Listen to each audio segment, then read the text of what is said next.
What if the underground pipe is afraid of rust?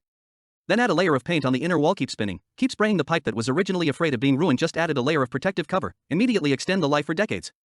This is an incredible internal pipe spraying technology.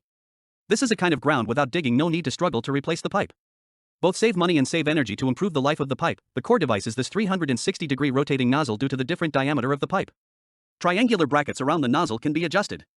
After the initial inspection, the worker will adjust the bracket to the same size as the inner wall of the pipe.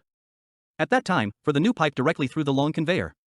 Deliver the paint to the high-pressure nozzle in this way. Keep spinning along the inner wall. The paint can be covered a little bit in the pipe relying on the wheels on the triangular brackets. The worker just needs to control the speed, pull the conveyor back and move it. Because the paint has good anti-corrosion and anti-rust performance, this method can greatly improve the life of the pipe. Not only that, it can also be used in the face of the soon-to-be ruined pipe. Before spray painting, first use the high-speed rotating sand wheel to replace the nozzle. Remove the rust on the inner wall. Ensure that the paint can be applied well. Then use spray painting technology in the pipe. Not only reduces the cost of pipe replacement, it can also save time. How is it? Isn't this amazing?